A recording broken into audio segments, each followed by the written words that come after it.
मार्च 2004 जम्मू कश्मीर के शोपियां जिले में बर्फ से ढकी पहाड़ियों के बीच जंगल के किनारे बना एक लकड़ी का छोटा सा घर पूरी तरह खामोशी में डूबा हुआ था। बाहर बर्फीली हवा चल रही थी। बाहर मिट्टी के चूल्हे पर कहवा बन रहा था। उसी चूल्हे के पास एक जवान लड़का खड़ा था जिसके कंधे पर AK-47 लटकी हुई थी। लंबी दाढ़ी, कंधों तक आते बाल और बिल्कुल शांत चेहरा। उसका नाम था इफ्तिखार भट्ट। घर के अंदर चारपाई पर 2 आदमी बैठे थे। ये कोई आम लोग नहीं थे, बल्कि साउथ कश्मीर में आतंक का सबसे बड़ा नाम बन चुके हिजबुल मुजाहिदीन के 2 खूंखार कमांडर थे, अब्बू तुरारा और अब्बू सब्जार। दोनों आपस में धीमी आवाज में बात कर रहे थे, लेकिन उनकी नजर बार बार इफ्तिखार भट्ट की तरफ जा रही थी। इफ्तिखार की असामान्य शांति उन्हें बेचैन कर रही थी। सिर्फ 2 हफ्ते पहले ही इफ्तिखार उनके पास आया था और उसने बताया था कि 3 साल पहले इंडियन आर्मी ने उसके बड़े भाई को एक एनकाउंटर में मार दिया था। तभी से वो बदले की आग में जल रहा था और भारतीय सेना से बदला लेना चाहता था। इफ्तिखार ने आर्मी के काफिले पर हमले का इतना सटीक प्लान उनके सामने रखा था कि दोनों कमांडर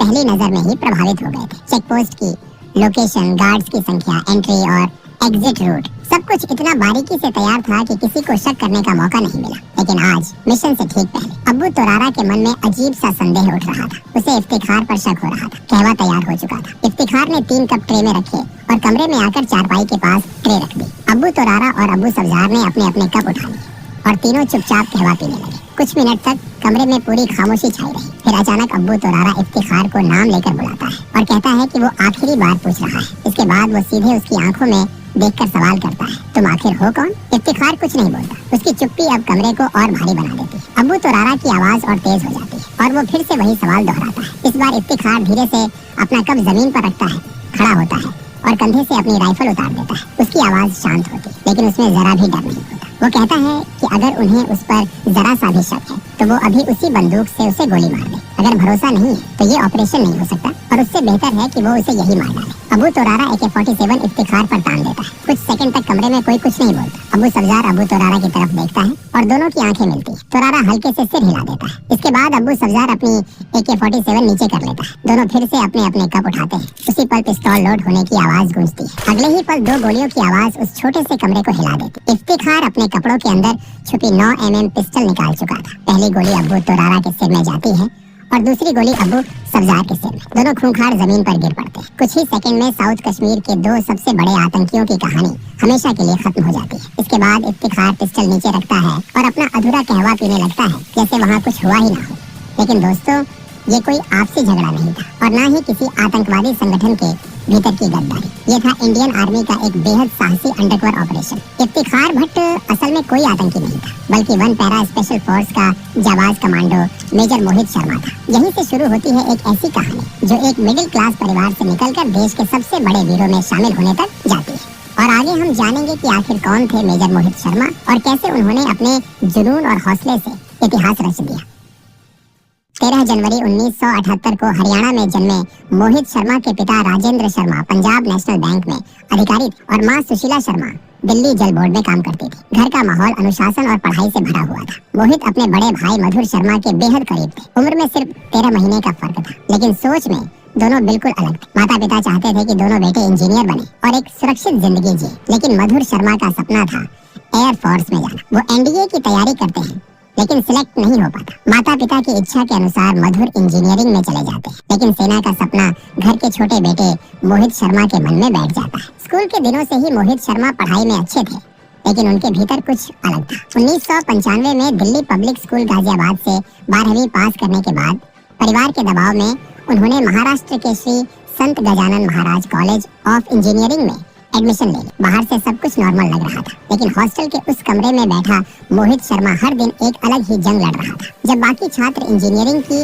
असाइनमेंट्स में व्यस्त रहते, तब मोहित NDA के सवाल हल करते, करंट अफेयर्स पढ़ते और खुद को शारीरिक और मानसिक रूप से सेना के लिए तैयार कर। मोहित ने NDA का एग्जाम दिया, लेकिन कई हफ्तों तक कोई रिजल्ट नहीं आया। उन्हें बेचैनी होने लगी। दरअसल रिजल्ट उनके घर पहुंच चुका था, लेकिन माता पिता ने जानबूझकर छुपा लिया था। उन्हें डर था कि अगर मोहित को पता चल गया तो वो इंजीनियरिंग छोड़कर फौज में चला जाएगा। लेकिन फिर मोहित शर्मा ने खुद UPSC के ऑफिस में फोन किया और अपना रोल नंबर बताया। जवाब सुनते ही उनके रोंगटे खड़े हो गए। उनका नाम मेरिट लिस्ट में था और SSB इंटरव्यू का कॉल लेटर घर भेजा जा चुका था। मोहित ने एक पल भी नहीं सोचा, वो सीधे भोपाल SSB इंटरव्यू के लिए निकल पड़े। जब माता पिता को पता चला तो उन्होंने बहुत समझाने की कोशिश की, लेकिन मोहित साफ कह चुके थे, या तो इंडियन आर्मी या फिर कुछ नहीं। बेटे के जुनून के आगे माता पिता को झुकना पड़ा। इंटरव्यू क्लियर हो गया, लेकिन असली मुश्किल अभी बाकी थी। मेडिकल में मोहित का वजन कट ऑफ से 6 किलो कम था और उसे बढ़ाने के लिए सिर्फ 4 हफ्ते का समय था। यहीं से मोहित की जिंदगी में उनकी माँ का सबसे बड़ा योगदान शुरू होता है। जो माँ पहले उनके फैसले के खिलाफ थी, वही माँ अब उनके सपने को अपना सपना बना लेती है। दूध, केला, घी, हाई प्रोटीन डाइट, हर चीज पूरी योजना के साथ दी जाती है। 4 हफ्तों में मोहित का वजन 8 किलो बढ़ जाता है। मेडिकल क्लियर होता है और भारत को वो ऑफिसर मिलने वाला होता है जो आगे चलकर इतिहास रचने वाला था। पुणे के खड़कवासला में एनडीए ट्रेनिंग के 3 साल मोहित शर्मा को फौलाद बना देते हैं। बॉक्सिंग, स्विमिंग, घुड़सवारी, हर चीज में वो आगे रहते हैं। वो बॉक्सिंग में चैंपियन बनते हैं, घुड़सवारी में ट्रॉफी जीतते हैं। लेकिन मोहित सिर्फ एक फाइटर नहीं थे, उन्हें गिटार, माउथ ऑर्गन और सिंथेसाइजर बजाना भी आता था। 1999 में आईएमए देहरादून की ट्रेनिंग के दौरान कारगिल युद्ध शुरू हो जाता है। टीवी पर हर दिन देशभक्ति की खबरें, शहीदों की कहानियां और सैनिकों की बहादुरी मोहित शर्मा के भीतर आग भर देती है। 11 दिसंबर 1999 को उन्हें मद्रास रेजिमेंट की 5वीं बटालियन में सेकंड लेफ्टिनेंट के रूप में पोस्ट मिल जाता है। उसी रात जब दोस्त जश्न मना रहे होते हैं, कोई उनसे पूछता है कि वो कहाँ पोस्टिंग चाहते हैं। मोहित बिना सोचे जवाब देते हैं, वहाँ जहाँ असली लड़ाई हो, जहाँ आतंकियों से आमना सामना हो। 2000 में उनकी पोस्टिंग जम्मू कश्मीर के पुंछ राजौरी सेक्टर में 38 राष्ट्रीय राइफल्स के साथ होती है। यही पहली बार उन्हें पैरा एसएफ के कमांडोज के साथ काम करने का मौका मिलता है। उनकी बहादुरी, उनका जज्बा और उनका तरीका मोहित को अंदर तक खिला गया। तभी उन्होंने ठान लिया कि एक दिन वो भी पैरा एसएफ का हिस्सा बनेंगे। काउंटर इंसर्जेंसी ऑपरेशन के दौरान मोहित शर्मा ने जिस साहस और समझदारी के साथ काम किया, उसने उनके सीनियर अधिकारियों को भी प्रभावित कर दिया। उनकी बहादुरी और नेतृत्व क्षमता के लिए साल 2002 में उन्हें chief of army staff commendation medal से सम्मानित किया गया। जून 2003 में उन्होंने पैरा फोर्सेस के बेहद कठिन और थकाने वाले सिलेक्शन प्रोसेस को सफलतापूर्वक पार कर लिया और 1 पैरा स्पेशल फोर्सेस का हिस्सा बन गए। उनके बेहतरीन प्रदर्शन को देखते हुए दिसंबर 2003 में उन्हें कैप्टन के पद पर प्रमोट कर दिया गया। इसी समय कश्मीर घाटी में हालात तेजी से बिगड़ रहे थे। आतंकवाद एक भयानक रूप ले चुका था। हिजबुल मुजाहिदीन जैसे आतंकी संगठन स्थानीय युवाओं को बहला फुसलाकर और धार्मिक कट्टरता का सहारा लेकर अपनी ओर खींच रहे थे। इस पूरे नेटवर्क के पीछे अब्बू सब्जार और अब्बू तोरारा जैसे खूंखार कमांडर थे। ये आतंकी आम नागरिकों के बीच अपनी पहचान छुपाए रखते थे, जिससे भारतीय सेना के लिए सटीक इंटेलिजेंस जुटाना बेहद मुश्किल हो गया था। इन्हीं हालात को देखते हुए सेना को एक ऐसे सैनिक की जरूरत थी जो आतंकियों के बीच घुल मिल सके, उनका भरोसा जीत सके और अंदर से पूरे नेटवर्क को तोड़ सके। इंटेलिजेंस यूनिट को इस खतरनाक भूमिका के लिए कैप्टन मोहित शर्मा से बेहतर कोई नहीं लगा। मोहित शर्मा ने बिना हिचकिचाए इस मिशन के लिए हामी भर दी। प्लान बनाई गई कि उन्हें एक नई पहचान दी जाएगी और उनका नाम इफ्तेखार भट्ट होगा। इस नई पहचान के साथ उन्हें हिजबुल मुजाहिदीन के कमांडरों अब्बू सब्जार और अब्बू तोरारा तक पहुंचना था। भरोसा जीतने के लिए उन्होंने एक दर्द भरी कहानी गढ़ी कि 3 साल पहले भारतीय सेना ने उनके भाई को एक एनकाउंटर में मार दिया था और अब वो बदला लेना चाहते हैं। मोहित शर्मा ने खुद को पूरी तरह एक कश्मीरी के रूप में ढाल लिया। उन्होंने दाढ़ी और बाल बढ़ाए, कश्मीरी पोशाक पहननी शुरू की, डोगरी और उर्दू सीखी, कुरान की आयतें याद की और नियमित रूप से मस्जिद जाने लगे। इफ्तेखार भट्ट बनकर वो कश्मीर की गलियों में घूमते, स्थानीय लोगों से बातचीत करते और अपने भाई की मौत का दर्द शेयर करते। करीब 2 महीने तक वो शोपियां और आसपास के गांवों में एक आम कश्मीरी की तरह रहे। धीरे धीरे वो हिजबुल के लोगों की नजर में आ गए। उन्हें लगा कि इफ्तेखार के अंदर भारतीय सेना के लिए जो नफरत है वो उनके मकसद के लिए बेहद उपयोगी हो सकती है। आखिरकार मार्च 2004 में इफ्तेखार भट्ट उर्फ कैप्टन मोहित शर्मा की मुलाकात अब्बू सब्जार और अब्बू तोरारा से करवाई गई। उन्होंने वही कहानी दोहराई और एक आर्मी चेक पोस्ट पर हमले का प्लान दिखाई, जिसमें पेट्रोल मूवमेंट और गुप्त पहाड़ी रास्तों के नक्शे भी शामिल थे। उनकी तैयारी और आत्मविश्वास ने आतंकियों को पूरी तरह यकीन दिला दिया। उन्हें लगा कि ये लड़का उनके लिए एक बड़ा हथियार बन सकता है। वो दोनों आतंकी मोहित शर्मा को अपने सबसे सुरक्षित ठिकाने पर ले जाते हैं। ये वही जगह थी जहाँ से बैठकर वो भारत के खिलाफ बड़ी साजिशें रचते थे। अगले 2 हफ्तों तक मोहित शर्मा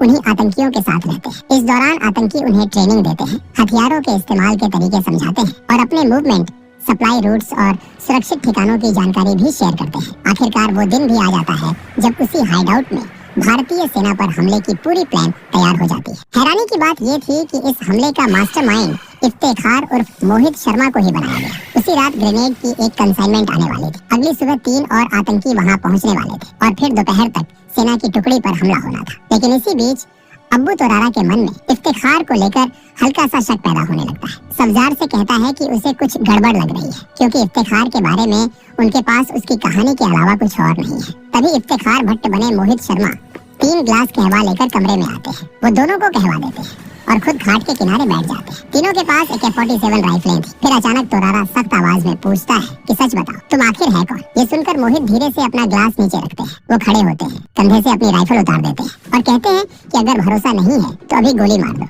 अबू तोरारा AK-47 इफ्तिखार पर तान देता है। अबू सब्जार अबू तोरारा की तरफ देखता है और दोनों की आंखें मिलती है। तोरारा हल्के से सिर हिला देता है। इसके बाद अबू सब्जार अपनी AK-47 नीचे कर लेता है, लेकिन मोहित समझ चुके थे कि अब एक पल की भी देरी जानलेवा हो सकती है। उसी क्षण वो अपने कपड़ों के अंदर छिपी 9mm पिस्तौल निकालते हैं और पलक झपकते ही दोनों आतंकियों को सिर में गोली मार देते हैं। इसके बाद मोहित शर्मा बैठ जाते हैं और बचा हुआ कहवा ऐसे पीते हैं जैसे वहाँ कुछ हुआ ही न हो। जिस मिशन के लिए उन्होंने महीनों मेहनत की थी वो सफल हो चुका था। उन्होंने न सिर्फ हिजबुल मुजाहिदीन के 2 सबसे बड़े कमांडरों को खत्म किया था, बल्कि उनकी अहम जानकारियां भी भारतीय सेना तक पहुंचा दी, जिससे संगठन की कमर टूट गई। अगली सुबह इफ्तिखार भट्ट फिर से मेजर मोहित शर्मा बन चुके। वो बेस कैंप लौटते। 2004 में इसी अद्भुत साहस के लिए उन्हें सेना मेडल से सम्मानित किया गया। नवंबर 2004 में उनकी शादी ऋषिमा शर्मा से हुई। दिसंबर 2005 में उन्हें मेजर के पद पर प्रमोट किया गया और अक्टूबर 2008 में हालात बिगड़ने पर उन्हें फिर कश्मीर बुला लिया गया, जहां अगले कई महीनों तक वो बर्फीले पहाड़ों में